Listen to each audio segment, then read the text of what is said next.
അമ്മച്ചി മറ്റോ പോയാ എന്ത്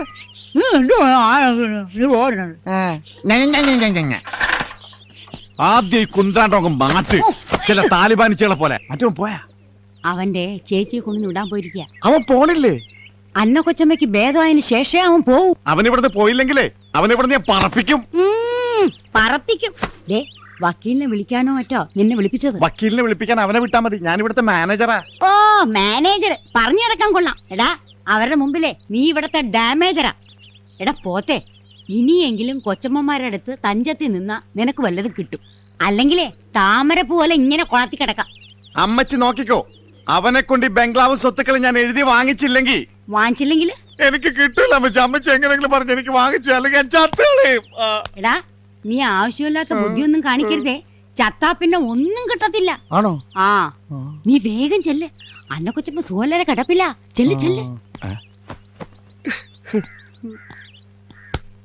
എന്റെ വേളാങ്കണ്ണി മാതാവേ, ഇവന് കുറച്ചു ബുദ്ധി ഉണ്ടായിരുന്നെങ്കിൽ മന്ദബുദ്ധി എന്നെങ്കിലും വിളിക്കായിരുന്നു. അതും ഇല്ലാതായി. ഓ എടാ മാത്തൂട്ടി, നിന്നോട് പല പ്രാവശ്യം പറഞ്ഞിട്ടില്ലേ അനുവാദമില്ലാതെ അകത്ത് കിടക്കരുതെന്ന്? അറിയാം. അകത്തേക്ക് കിടക്കാനുള്ള അനുവാദം വായിക്കാനാ ഞാൻ അകത്തോട്ട് വന്നത്. ഞാൻ അകത്തോട്ട് വന്നോട്ടെ. ആ അങ്ങനെ മര്യാദ കാണിക്കും.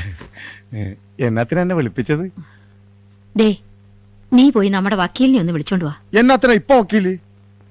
എന്റെയും ആലീസിന്റെയും കാലശേഷം ഈ സ്വത്തുക്കളൊക്കെ വേണ്ട വച്ചപ്പേ, എനിക്ക് നിങ്ങളുടെ സ്നേഹം മാത്രം മതി. സ്വത്തും പണം മോഹിച്ചല്ല ഈ മാത്തം കൊണ്ട് ഇത്രയും കാലം ഇവിടെ നിന്നത്. അറിയാവോ, ഹനുമാനാണെങ്കിൽ ഞാൻ നെഞ്ചു പൊളിച്ച് കാണിച്ചു തരാം. കരയണ്ടടാ, നിനക്ക് അങ്ങനെയൊന്നുള്ള മോഹമില്ലെന്ന് ഞങ്ങൾക്കറിയത്തില്ലയോ? സ്വത്തുക്കള് സോമന്റെയും സോഫിയുടെയും പേരിൽ എഴുതാനാ. കംപ്ലീറ്റാ? ആ ഈ 500 ഏക്കർ തോട്ടം, ഈ ബംഗ്ലാവ്, പുറത്തു കിടക്കണ പെൻഷനാറും ആ സൈക്കിളും. അതെ, കള്ളത്തരൊന്നും കാണിക്കാതെ അവരുടെ കൂടെ നിന്നാ നിനക്കുള്ളത് എന്താന്ന് വെച്ചാ മാസാമാസം എന്നതാ. എന്നാത്തിനാ നീ കരയുന്നേ? സന്തോഷ വാർത്തയല്ലേ ഞാൻ കേട്ടത്. ഇതിൽ കരയാൻ എന്തിരിക്കുന്നു? എങ്ങാണ്ട് വന്നോടത്തിന് എല്ലാം എഴുതി കൊടുത്തില്ലേ? എനിക്ക് മാസം 250 ശമ്പളം. കർത്താവേ, നിങ്ങളുടെ നല്ല മനസ്സ്. ഇനി പോകാൻ അനുവാദം ചോദിക്കണോ? കർത്താവേ, യാതൊരു സ്വത്തുമില്ലാതെ ജീവിക്കുന്നതിനേക്കാൾ നല്ലത് ഞാൻ നിന്റെ അൾത്താരയിലേക്ക് വരികയാണ്. തൂങ്ങുന്നതിനിടയിൽ ഈ കൊമ്പങ്ങാനും ഒടിഞ്ഞ് എന്റെ തലയിൽ വീണാൽ ഞാൻ തലപൊട്ടി ചത്തുപോകും. കാത്തോളനെ, ഞാൻ അവിടെ വരുമ്പോൾ ഇതുപോലത്തെ 1000 മെഴുകുതിരികൾ അവിടുത്തെ അൾത്താരയിൽ കത്തിച്ചോളാം. സൂക്ഷിച്ചു വാടാ മാങ്കാണ്ടി. എന്നാ പண்றது? நான் சாக போறேன்டா. என்ன விட்டுட்டு போவாதீங்க. அப்படியா? എന്നാ നീ ഇവിടെ വാ. ഒരു ധൈര്യത്തിന്. കയറ് സ്ട്രോങ് ആണ്. എന്താ എന്നാ ആസാനെ തുണിയെല്ലാം പോട്ടിട്ട്? സേഫ്റ്റിടാ. ടൈറ്റ് ആവുമ്പോ എന്റെ തൊണ്ട വേദനിക്കില്ലേ? എനിക്ക് ടോൺസിലൈറ്റിസ് ഉണ്ടെന്ന് ഡോക്ടർ പറഞ്ഞിട്ടുണ്ട്. കഴുത്ത് ഭദ്രമാ പാക്ക വേണ്ട. എന്നാ ആസാനെ എന്നാ പ്രശ്നം? എല്ലാം പോച്ചടാ. எல்லா சொத்துக்களும் அந்த பொண்ணுக்கும் அந்த புறம்போக்கு பையனுக்கு எழுதி வச்சாச்சு. நான் இனி எதுக்கு வாழணும்? அப்படியா விஷயம்? ஆமாண்டா. அதுக்கு ஒரு வழி இருக்கு. எப்படி ஆனாலும் அந்த பொண்ணுக்கு பாதி சொத்து கிடக்குமே. அது எனக்கு என்னடா இருக்கு? എന്താ? அந்த சோம சார் அந்த புறம்போக்கு. ஆமா ஆமா, அவர் அமெரிக்காவில் போய் திரும்பி வரதுக்கு முன்னாலே ஆசான் அந்த பொண்ணுனை காதல் பண்ணி கல்யாணம் செய்தா அந்த சொத்து முழுவதும் உங்களுக்கு கிடக்குமே. நடக்கிற காரியம் പറടാ. நடக்காம எங்க போகுது? சின்ன பொண்ணு தானே. ஆகட்டுமே. உங்களுக்கு வயசாയി போச்சா? ஏரியா 45 50. கம்மி பண்ணடா. 60 வயசானாலும் சிங்கம் தான். என்ன இது? சிங்கம் நன்னா இருக்கு. எங்க அப்பா எங்க அம்மாவை கல்யாணம் கட்டும் போது அம்மாவுக்கு 16, அப்பாவுக்கு 61. இந்த விஷயம் அம்மாவுக்கு தெரியுமா? அப்பா பரவாயில்ல, நீ விஷயத்துக்கு வாடா மாயண்டி. ஆசானே, என்ன உடம்பு, என்ன மசலி பழமாங்க போல இருக்குது. அழகு அழகு. എന്നാലും അവള് സമ്മതിക്കോ? சம்மதிக்க வைப்பேன். எப்படி? அது எனக்கு விடுங்க. நம்ம மந்திரவாதி சாமிக்கிட்டு ஒரு தைலம் இருக்கு. அந்த தைலம் யார் மேலாவது புரட்டினா அவங்க உங்க பின்னாடி நாய் மாதிரி சுத்தி சுத்தி வந்துடும். ഇനിയിപ്പ സാമിയുടെ അടുത്ത് എങ്ങനെ പോവടാ? മണ്ണും പൊടി കൊണ്ടില്ലാന്ന് പറഞ്ഞിട്ട് ഇതേവരെ ചെന്നിട്ടില്ല, ദക്ഷിണം കൊടുത്തിട്ടില്ല. நான் வாங்கிட்டு வர்றேன், நீ தைரியமா இருங்கோ. ஆனா எனக்கு ஒரு சத்தியம் பண்ணணும். എന്നടാ? நீங்க அந்த சோஃபியா பெண்ணை கல்யாணம் செய்தா நான் தான் உங்க எஸ்டேட் மேனேஜர். സമ്മതിച്ചു. அப்படி சொன்னா பத்தாது, கையாலே அடிச்சு சத்தியம் போடணும். കയ്യാൽ ஆமா. ஐயோ സത്യം സത്യം. മൂന്നാഴ്ച ഇനി കൊണ്ട് വേണം. போதும் போதும் போதும். ആ സോഫി പെണ്ണ് എനിക്ക് കിട്ടുവോ? அந்த சோஃபி கெட்டு நடக்கலனாலும் இந்த கெட்டிங்க சேஃப்டியா இருக்கும். ஆசானே கிடைச்சாச்சி. ஆசானே புடி புடி புடி கிடைச்சாச்சி. തൈലം കിടച്ചാച്ചാ? காடல் தைலம் கிடைச்சாச்சி. അപ്പാ, വാ. അതെ, വെള്ളമൊഴിച്ചു കുടിക്കണം, പാലൊഴിച്ചു കുടിക്കണം? அப்பா அப்பா குடிக்காதுங்க, இது கையில கொஞ்சம் ஊத்தி அந்த பொண்ணு மேலே தடவியா போதும். അത് തപ്പ്. ഒരു പെണ്ണ് കുളിച്ചോണ്ടിരിക്കുമ്പോ കുളിമുറിനകത്ത് കയറാനും ഒളിഞ്ഞു നോക്കാനൊന്നും എനിക്ക് ഡീസൻസിക്ക് പറ്റില്ല. അതൊന്നുമേ വേണം ആസാനെ. கொஞ்சம் தைல ஊத்தி அப்படியே அந்த பெண்ணு கை மேலே கை காமிக்க டேக் பண்ணியா போதும். അപ്പൊ ഞാൻ ഹസ്ബൻഡ് ഊത്തട കയ്യില്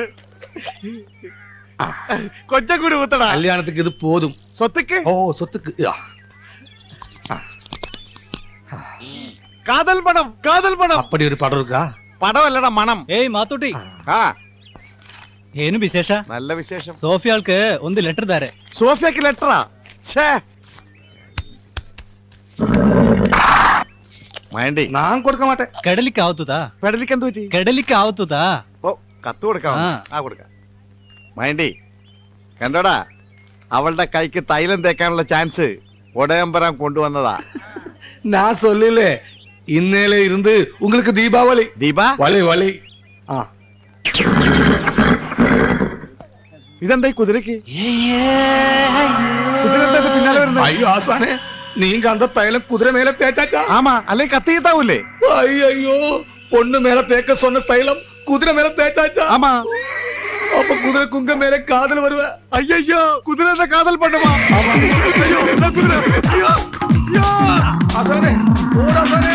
അയ്യോ, കുതിരക്ക് എന്താ ഭ്രാന്ത് പിടിച്ച? എന്തിനാ ഓടുന്നേ? ഞാൻ സോഫിക്ക് ഒരു കത്ത് തരാൻ വന്നതാ. അത് എന്റെ മാതാവേ!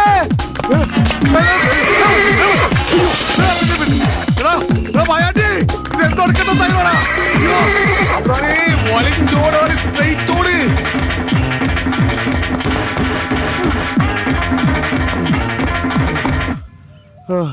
ഇല്ല, രക്ഷപ്പെട്ട്. എന്റെ അമ്മേ. ആ, അയ്യോ, അയ്യോ,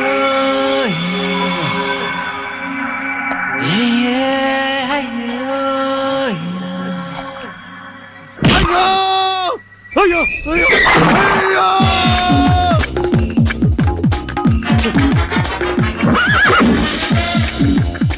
അയ്യോ, അയ്യോ, ദാ വണ്ടി. അയ്യോ, ദാ വണ്ടി, ദാ വണ്ടി. അയ്യോ, അയ്യോ. അയ്യോ, അയ്യോ, എന്നെ രക്ഷിക്കണേ.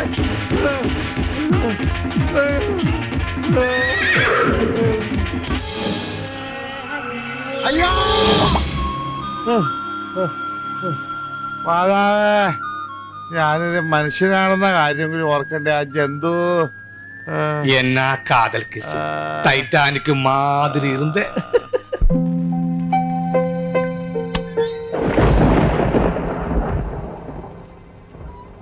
ആത്മാക്കളുടെ പള്ളിയിൽ പെരുന്നാളെന്നാ തോന്നണേ. നല്ല മഴക്കോളുണ്ട്. സോമ, കുരുത്തക്കേട് പറയണ്ട. ആത്മാക്കള് പൊറുക്കുകയല്ല. ഞാനൊരു തമാശ പറഞ്ഞ. ആത്മാക്കൾക്ക് എന്താ തമാശ ഇഷ്ടമല്ലേ? ഞങ്ങൾ പേടിച്ചിരിക്കുമായിരുന്നു. എവിടെയായിരുന്നു ഇതുവരെ? വെറുതെ കുറച്ച് നടന്നു. വഴിയിൽ വെച്ച് പാലക്കച്ചനെ കണ്ടു. പിന്നെ പള്ളിയിൽ പോയി. ഓരോന്ന് പറഞ്ഞിരുന്ന് നേരം പോയതറിഞ്ഞില്ല. എന്തിനാ ഇങ്ങനെ അലഞ്ഞു തിരിയാൻ പോയേ? ഞങ്ങൾക്കറിയാം, ഇവിടം വിട്ടുപോകാൻ വിഷമമുണ്ട് അല്ലേ? ഇത്ര വിഷമിച്ച് ചുമ്മാ പോണോ? പോവാതെ പറ്റില്ല. എത്ര കൊല്ലത്തേക്കുള്ള കോഴ്സാ?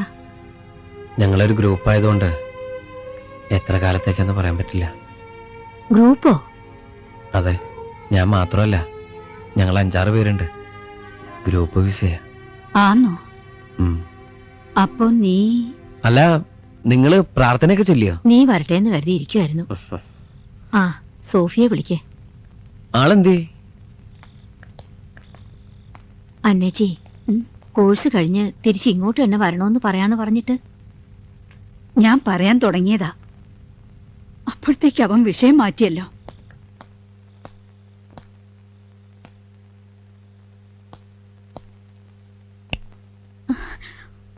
എന്തേ? ഒന്നുമില്ല. ഒന്നുമില്ലാതെ ആരെങ്കിലും കരയോ? പറയെന്താ കാര്യം? എനിക്ക് ജോലി കിട്ടി. അതിനാണോ കരയണേ? കൊള്ള. ജോലി കിട്ടിയതിന്റെ പേരിൽ കരയണ ഒരാളെ ജീവിതത്തിൽ ഞാൻ ആദ്യമായിട്ട് കാണുകയാണ് എന്റെ കർത്താവേ. സോഫി, എന്തേത്? പറയടോ. എന്റെ ചേട്ടന്റെ ജീവന് പകരമായിട്ടാ എനിക്ക് ജോലി കിട്ടിയത്.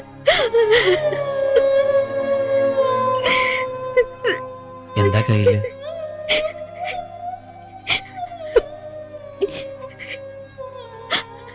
ചേട്ടൻ, എന്റെ ചേട്ടൻ.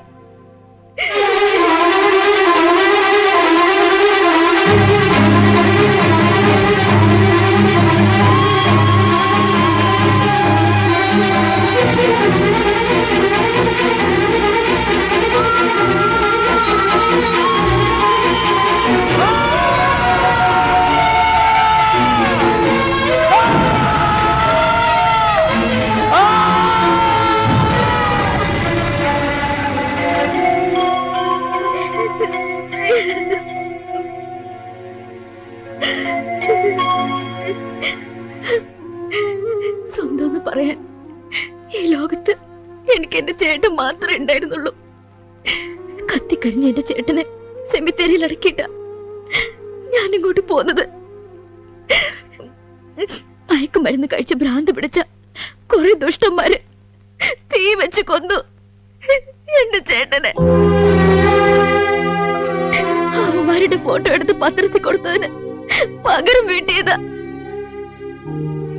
ചേട്ടനില്ലാത്ത ആ വീട്ടിൽ നിന്ന് സ്നേഹിക്കാൻ മാത്രം അറിയാവുന്ന ഈ അമ്മമാരുടെ അരികിലേക്ക് ഞാൻ ഓടിപ്പോരുമായിരുന്നു. ചേട്ടനില്ലാത്ത ഈ ലോകത്ത് ജീവിക്കേണ്ടെന്ന് ആദ്യം കരുതിയതാ. പക്ഷേ എന്റെ ചേട്ടനെ കൊന്നവരെ ശിക്ഷിപ്പിക്കാതെ മരിച്ച എന്റെ ചേട്ടൻ എന്നോട് പൊറുക്കില്ല. പ്രാർത്ഥനയ്ക്ക് സമയമായി. അമ്മമാരവിടെ കാത്തിരിക്കുക. സോളമൻ, അമ്മമാരോട് ഇതൊന്നും പറയരുത്. അവർക്കിതൊന്നും താങ്ങാനാവില്ല. ആരോടും ഒന്നും പറയണ്ടെന്ന് കരുതിയതാ. മനസ്സിനെ പിടിച്ചു നിർത്താനുള്ള ശക്തി തരണേത് മാതാവിനോട് പ്രാർത്ഥിക്കായിരുന്നു ഞാൻ.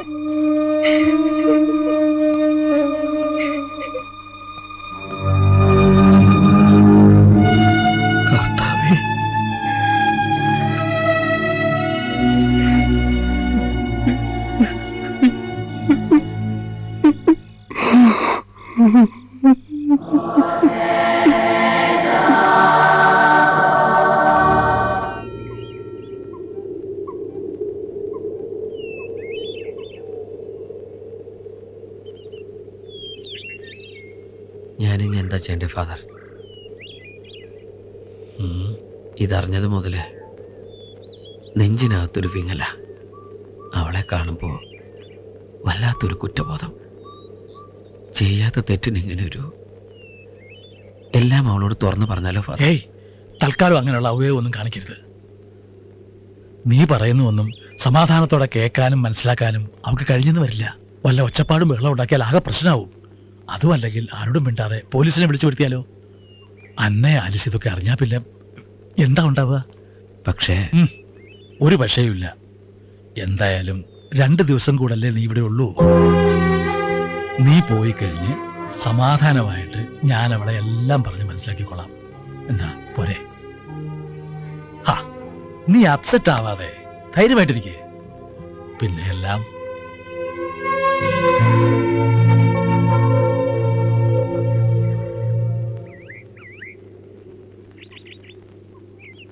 ഇതെന്താ പതിവില്ലാതെ ഇവിടെ?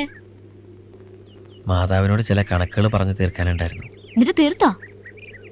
തീർത്ത് തരണോന്ന് പറഞ്ഞിട്ടുണ്ട്. അപ്പോ എല്ലാരോടും പറഞ്ഞു തീർത്ത് പോകാനുള്ള ഒരുക്കാണല്ലേ?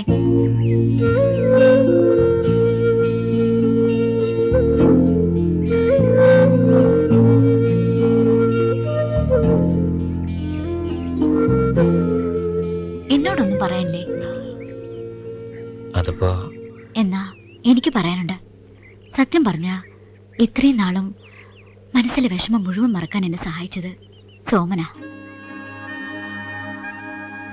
ഇണങ്ങിയും പിണങ്ങിയും വേറൊന്നും ഓർക്കാതെ ഓരോ ദിവസം കഴിഞ്ഞു പോയത് സോമനുള്ളതുണ്ടാ. പിന്നെ എനിക്കൊരു ഉപകാരം ചെയ്യോ? എന്താ? ജോലി കിട്ടിയെന്നും അടുത്താഴ്ച പോണമെന്നും ഞാൻ അമ്മച്ചിമാരോട് പറഞ്ഞിട്ടില്ല. ഈ അവസ്ഥയില് എങ്ങനെയാ പറയണ്ടേന്ന് എനിക്കൊരു രൂപവും കിട്ടുന്നില്ല. സോമനൊന്ന് നമുക്ക് പാലക്കച്ചനെ കൊണ്ട് പറയിപ്പിക്കാം. അച്ഛനാവുമ്പോ അതിന്റെ വഴിക്ക് പറഞ്ഞ് മനസ്സിലാക്കിക്കോളും.